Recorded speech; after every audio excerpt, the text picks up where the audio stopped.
Hi, my name is Amber Bate, and I'm with the EXP Realty on the Charlene Little Realty Group. So, the reason I decided to do this live was to explain the home buying process. I know that there's a lot of YouTubers who obviously pre record, but I just wanted to give this authentic moment to explain something that I do every day. So, the home buying process, a lot of people have some misconceptions. So, I'm just going to go through the stream and flow of things. If you have any questions, feel free to comment or to email me or go to my website, which is in the description. And if you or someone you know is looking to buy or sell or invest or become a realtor, feel free to reach me. So the first step that you want to do is basically decide that you want to be, to go into the home buying process. So just making that decision. There's so many people that kind of have one foot out, but if you want to start on that roadmap and journey to ownership, it's good to just make that decision. The next step would be securing financing. So, that being said, speaking to a dependable lender, which I have a network of lenders that I do work with that I can recommend to you or connect you with, and see what options you have for properties. So there's lots of different loans. So obviously there's conventional. If you have cash and cash is king, that's something that we can do as well. FHA, VA, rehab. There's so many. So speaking with a lender. Once you speak with the lender and have all of that, you can basically create a roadmap. So if you're not ready now, I always encourage you to speak to a lender now, so that you can have that roadmap to what that looks like. So basically, I always tell people, even if you're like unemployed, in debt, etc., if you speak to a lender now, let them pull your credit. They can at least give you some advice and some guidance on where you should be and what that looks like on a time frame and time crunch. There are some lenders that are more creative and open, and patient than others. So just feel free to reach out to me. After you get that pre-approval letter, hopefully underwritten, everything's good to go. We'll basically be able to go shopping. I am a real estate broker here in Washington State, but my brokerage is not only nationwide here in the States, it's also international. So we're in many, many countries. If you have any desires outside of my scope of Washington State, I actually can interview and connect you with agents I know and have worked with previously so that you can find that property that's going to make sense for your portfolio. After you do the pre-approval, you pick your agent, which hopefully will be me if you're here in Washington State. And even if you're not in Washington State, I can still be on your team and I would do regular check-ins. You would find your agent and you would go shopping, right? You would have the conversation with your agent about what kind of properties you're looking for, what your goals are. Obviously, there would be a connection with the lender to have a communication of what types of properties would be eligible for being put, have an offer put on according to the market. Basically, you would find a home property investment that you're excited about, and then you would submit an offer, right? So that can look like a lot of things, which I'll get into in just a moment, but that pre-approval and that offer letter would go together. Some things need to be in that offer, like, for example, if you're deciding to do an inspection or not, if you're deciding to waive appraisal or not, how much money you're putting down for down payment, which is something that you should have been speaking to your lender about.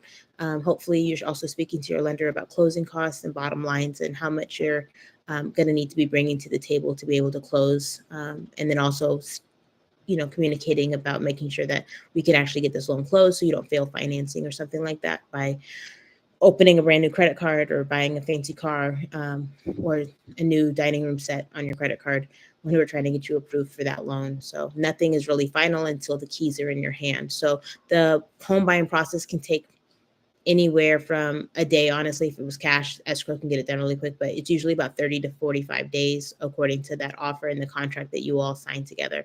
That offer being put in is obviously a big deal, because if they sign it, you're under contract. But at the same time, it's not nothing's in stone until it's mutual, right? So if the sellers never sign it, then you are kind of just in limbo waiting for that to happen.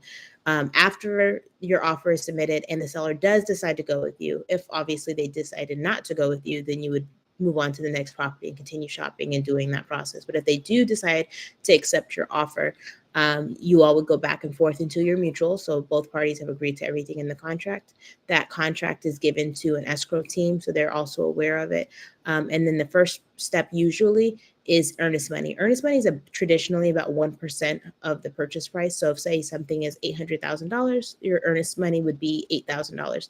That is not an additional $8,000 on top of the closing costs and expenses that you had to that you spoke to your lender about. It's actually 1% of the purchase price, which would be a credit to your side. As the buyer. So that would just be a portion of it. That earnest money can be demanded back by you, with your agent's help. If anything, if you don't break contract. So if you are doing the inspection and you don't like what's on the inspection, you can leave, exit the contract and demand back your earnest money.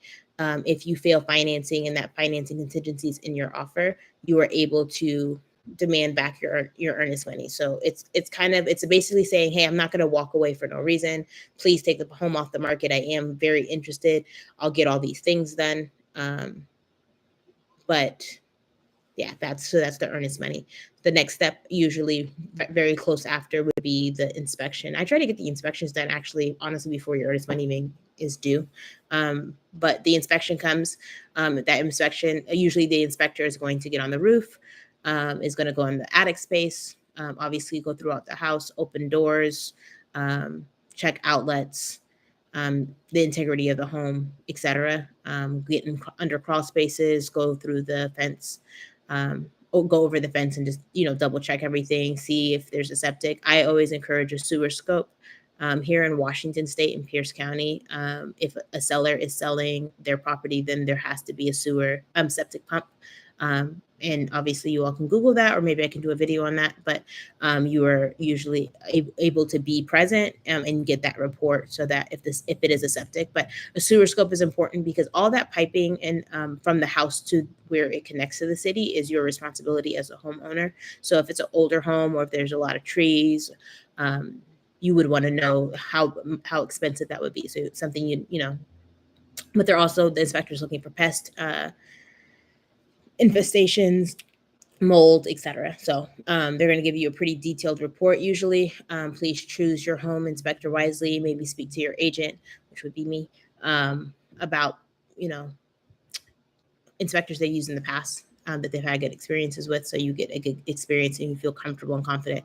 Once you pass that appraisal process, inspection process, you can basically move forward to the appraisal. So your lender's going to order the appraisal. When your lender orders that appraisal, that it can come out of your pocket. And I'm speaking with my experience here in Washington State, generally in Pierce County, sometimes in Pierce and Thurston. King and Thurston. It's like $800 to $1,000, but that's actually a conversation you really should have it with your lender. I always say that I am sales, the lender is money. So that will be part of that closing cost down payment bundle amount. Hopefully your lender is explaining all the little steps, but that would also be a lot of times I see it credited at the end, or debited. So the appraisal comes out. What they're going to do is something very similar to what I do for the moment of, like, say, looking at the market, looking at what's closed recently, but they're also looking at the structure and integrity as well of the home, and they're going to give it an appraised value. When they do that appraised value, they're going to look at the number that we've submitted. If they're comfortable, and when I say if they are comfortable, they're representing the lender that you're using. So unless you're doing cash and you want an appraiser, which would be in your interest, but they're making sure that the bank is going to be covered and the home is actually worth the amount that we are stating. So hypothetically speaking, we're in at $950,000. That was our offer. The appraiser comes in and sees that it's actually probably can get closer to 975. They're going to say, okay, to our 950. But if the appraiser came in and said, actually, it's looking like 925, right? Then we would have to present that low appraisal. And then the seller would have the opportunity to basically deny our offer because we're going to basically have a gap of $25,000, or we can bring the offer down to $925. $925,000. The reason that the seller would be obliged to do that is that if they had to deny us because we're showing the low appraisal and they don't want to lower the number, they would now have to put it back on market. They would have to go through the whole process again, and then someone else's appraiser is probably going to say something very similar. In different standpoints, that appraisal actually lingers with the property. So usually you're in good standing if you get to that appraisal process. Usually the sellers are motivated to sell and know how things work because of their agent. That being said, that's not always the case. The appraisers, according to who it is and how it's conducted, we can actually request a second appraisal if needed. Not a scary moment, just explaining the process. After you get past the appraisal, there's going to be like a final walkthrough so that you can see that the house is still in the same condition as you initially saw it. Take measurements. I always say make plans, for moving and stuff, etc. Then there's going to be escrow sitting down with you, talking about the paperwork and the wiring of the final money. Please be aware of wire fraud.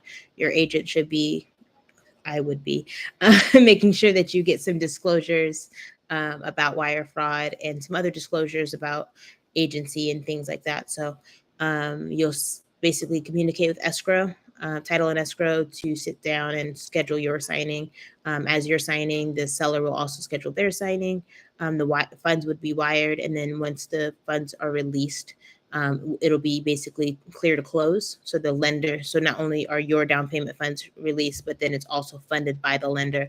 And then at that point, it'll be clear to close. And then we'll be able to be released to record for the county. Once that happens, the home is yours. So I usually get the phone call when we're closed and recorded. And I get to get the keys and then meet you at your home.